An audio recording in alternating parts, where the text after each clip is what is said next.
What's up, y'all? It's DPG. Long time no see. I'm about to tell y'all what happened in 1 King chapter 1. So David has now grown very old and is unable to keep his body heat up. So his advisors suggest that he allow them to find him a young woman to lay in his arms, so that will hopefully raise his body heat. They search and they find Abishag, who is a Shunite, and she comes and fulfills this role for David. Abishag apparently cherishes the role and the king, but their relationship was not sexual. During this time, Adonijah, who was David's second son and the son of Hayyith, starts walking around saying that he's going to make himself king instead of David, which was blasphemous because David had already promised to make Solomon, the son of Bathsheba, king after him. However, David did not correct Adonijah during this time. So Adonijah began the work of trying to get the people closest to his father to support him as being the next king.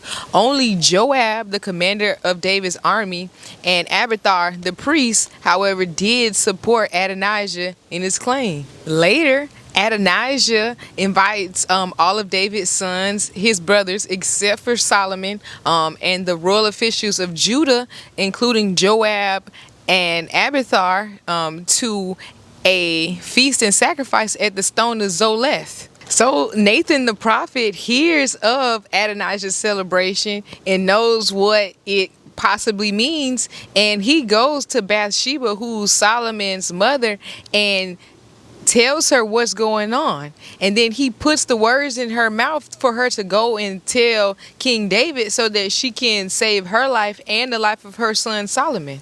So Bathsheba goes to David's bedroom where he's there being taken care of by Abishag, and she bows before the king, and David asks what it is that he can do for her.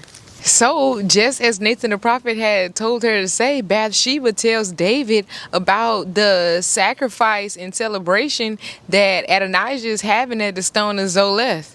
And she reminds David of his vow to make her son Solomon the next king of Judah and Israel. And she tells him that all the people are now waiting to see what he's going to do. So as Bathsheba was talking, David's guard comes in and tells him that Nathan the prophet is there to see him.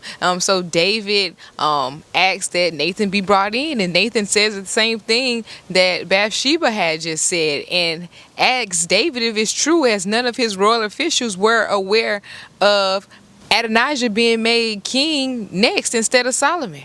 I guess David had heard enough, because he calls Bathsheba back into his bedroom and he vows again that Solomon shall be the next king of Judah and Israel. So David calls in Benaiah, who's obviously now going to be the commander of his army, as Joab is a traitor, and he calls in Zadok the priest, who's going to take the place of Abiathar, who is also a traitor, as they've both supported Adonijah when they know that David intended to make Solomon the next king. And he tells them to take Solomon and his royal bodyguard down to Gihon Spring with Solomon riding on his own donkey, and to anoint Solomon king there in front of all the people. So once that's done and Solomon has been anointed the next king of Judah and Israel, the people begin to celebrate. In fact, they celebrate so loud that they shake the ground, and the celebration is heard where Adonijah and his people are having his celebration and sacrifice. Joab hears the ram's horn and asks, "What is this all this commotion? Why is the city in such an uproar?" Jonathan, who is Abiathar the priest's son, comes into the celebration at that point, and Adonijah is relieved. He says, "Oh, good, Jonathan, he's a good man. He'll have good news." Jonathan says in return, "Not at all. David has just had Solomon anointed king at the spring of Gihon, and Benaiah is there, Nathan the prophet, and Zadok the priest are all there, and the noise you hear are the people celebrating." So once Adonijah's guests hear what Jonathan says they all become very afraid and are now running away from Adonijah's party. Adonijah himself runs to the temple and grabs the horns of the altar and says that he will not let go until Solomon agrees to spare his life. So Solomon sent the message to Adonijah that if he proved himself loyal, he would have nothing to worry about. So Adonijah let go of the horns of the altar, and King Solomon summoned him to him. Adonijah came before the king, his brother, and he bowed to him. Solomon told him to go home, and that's what happened in 1 Kings chapter 1.